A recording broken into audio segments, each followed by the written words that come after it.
வணக்கம் வணக்கம் வணக்கம் என் அன்பு உள்ளங்களை மீண்டும் உங்களை நான் சந்திப்பதில் பெரும் மகிழ்ச்சி அடைகின்றேன். இது ஆர் மோகன். மீண்டும் ஒரு சிறு நாடகம் ஊடாக உங்களை நான் சந்திக்கின்றேன். நாடகம் உண்மைகள். என்னப்பா என்ன இருந்து யோசிச்சு கொண்டு இருக்கிறீர்கள்?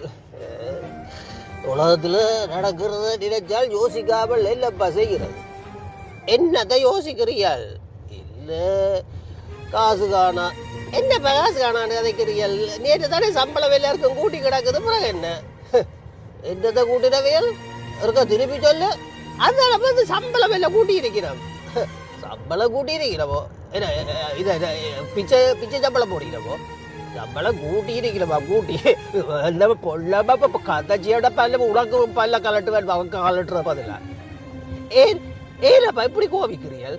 உண்மையை தானே சொன்னேன். நேற்று தானே இந்த நியூஸ்ல எல்லாம் போய் கொண்டு இருந்தது. சம்பளம் கூட்டியிருக்காம 50 இன்னும் உண்டு. சம்பளம் கூட்டினவே சம்பளம் சாப்பாடு இந்த விலையெல்லாத்தையும் ஏற்றி போட்டு சம்பளம் கூட்டினவே. சம்பளம் என்ன விலை விற்கிறான்னு உனக்கு தெரியுமா? இப்போ சாமான்கள் கடைக்கு போனால் தானே உனக்கு தெரியும். நீ வீட்டுக்கு இருந்தோடு அதை கொண்டு வா இதை கொண்டு வான்னு பயங்கர பெரிய லிஸ்ட்டை தருவேன். பின்ன என்னப்பா செய்யறது? சாப்பாய்க்கிறதுக்கு சாமான் வேணுமெண்டா நான் லிஸ்ட்டை தான் தரணும். என்ன கூட்டிக்கணும் போக மாட்டேன். உன்னை கூட்டிக்கணும் போனால் நான் இதுக்கு மேலே கொடுக்கணும். உனக்கு விலை இந்த ஒன்றும் தெரியாது. இப்போ என்ன விலை விற்கிதுன்னு தெரியுமே சாமான். இவ்வளோ நாள் ஒரு 500 ரூபாய்க்கு வாங்கி ஷாப்பிங் டேக்கு அதே காசு 1000 ரூபாய் தேவை. நான் எங்கே போகிறது? என்னப்பா கோவிக்கிறீங்க? என்ன செய்கிறது? அப்போ என்ன செய்கிறேன்டா? 1000 ரூபாய் வேணுமெண்டா சம்பளத்தையும் கூட்டியிருக்கணும். சம்பளத்தை கூட்ட இல்லையே. என்ன 10 ரூபாய் சம்பளத்தால கூட்டி கிடக்குது. நேற்று பல்லு கலட்டி போட சொல்லி போட திரும்பி என்னப்பா திரும்ப கோவிக்கிறீங்க? சம்பளம் கூட்டினு தானே சொன்னவே. என்னதான் கூட்டி இருக்கணும்?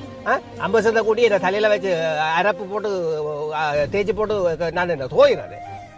அவருக்கு 50 கூட்டி இருக்கிறேன். 50 அதுல டாக்ஸா கழிச்சு போட்டு 15 20 தராரு. அதை கூட்டி வச்சு நான் தலையில ஆடுறேன். ஏனப்பா இன்றைக்கு வளவு டெம்பரா நிக்கிறீங்க? எனக்கு கண்டா தெரியும்.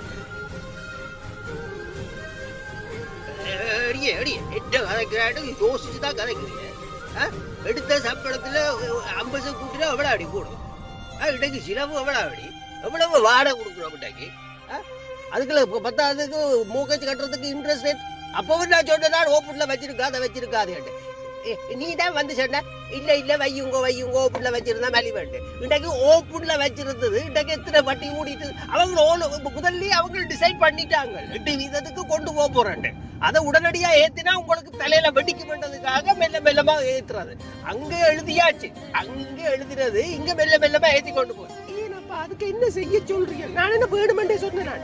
நான் இப்படி எல்லாம் நடக்கும் குரு வருமென்று எனக்கு தெரியுமே. குரு வந்து இவ்வளவு தூரம் பாதிக்க வேண்டும் யாராவது யோசிச்சுங்க. அதுதானடி சொன்னதா. இன்றைக்கு இனி ஒரு நாளே வாழையிலாது.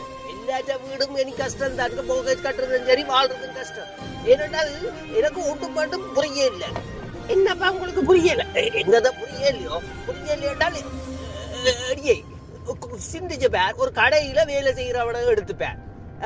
அங்க வந்து அவனுக்கு சம்பளம் கூட்டையில எல்லா இடத்துலயும் சாப்பாட்டு விலையை ஏத்தினான். அப்ப அந்த வேத்துன காசுன்ற லாபம் யாருக்கு?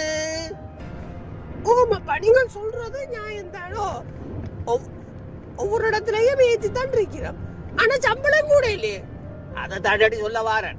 எல்லா இடத்துலயும் சொல்றேன். கேஷியஸ்ல போனா கேஷ் ஏற்றி வச்சிருக்கிறோம். சாப்பாட்டு கடையில போனா சாப்பாட்டு கடையில ஏற்றி வச்சிருக்கிறோம். 1 ரூபா வாண்டித 1 ரூபாய் இன்றைக்கு 3 ரூபா 50 2 ரூபா 50 ஏற்றி வச்சிருக்கிறோம். 3 ரூபா வித்த இடியப்பத்தை 4 ரூபா 5 ரூபா ஏற்றி வச்சிருக்கிறோம். 50 வித்த ரொட்டிய 1 ரூபா 2 ரூபா ஏற்றி வச்சிருக்கிறோம். ஓமாப்பா அப்ப சாமான்ட விலை ஏறினாலும் இதை இவ்வளவு தூரம் ஏத்தேக்க அப்ப அந்த மிச்ச காசு யாருக்கு போகுது? இப்ப கிட்ட எல்லா கடையில இருந்து எல்லா இடம் இந்த ஊர்ல எல்லா இடத்துலயுமே கொள்ள லாபம் வைக்கி. ஆனா அதை காட்டாமல் சம்பளத்தையும் கூட்ட இல்லை. கடைசியா இந்த பொதுமக்களை போட்டு கிண்டி அடிச்சு தாக்குறதுல நிக்கிறோம். என்னப்பா இப்படி கதைக்கிறீங்க? கிண்டி அடிச்சுல என்ன கோபம் வந்தால் என்ன வார்த்தை வரும் யாருக்கு தெரியும்? எல்லாம் தடுமாறி கொண்டுதான் இருக்கும். இது தேவையோ? இது தேவையோ? எங்களால இனி என்னண்டு வாழ போறோம். யாராவது தெரிஞ்சா வந்து சொல்லுங்க. அப்ப என்னண்டு வாழ போறோம். மீண்டும் சந்திப்போம். இது ஆர்மோகன். நான் இது வேலையிலிருந்து வீடு திரும்பும் போது மனதிலே பட்டது, சும்மா கத்தி பார்ப்போம் என்று. அதனால் காரிலே ஒரு கையிலே ஸ்டேரிங்கை பிடித்து கொண்டு இன்னொரு கையிலே போனை பிடித்து கொண்டு கத்திய கத்தல் தான் இது. சிறு நாடகம் என்ற பெயரில் நான் உங்களுக்கு தந்திருக்கின்றேன். அதை உண்மைகள் என்ற பெயரும் வைத்து இந்த வருகின்ற சொற்களில் ஏதாவது பிழைகள் இருந்தால் என்னை மன்னிக்கவும். வேறுமென்றால் இது எழுதப்படாத ஒரு கதை, மனதில் இருந்து வந்து உதித்தது. ஆகவே சில வேளைகளில் அது தவறு இருந்தால் என்னை மன்னிப்பீர்கள் என்று சொல்லிக்கொண்டு மீண்டும் விடைபெறுகிறேன். நன்றி, வணக்கம்.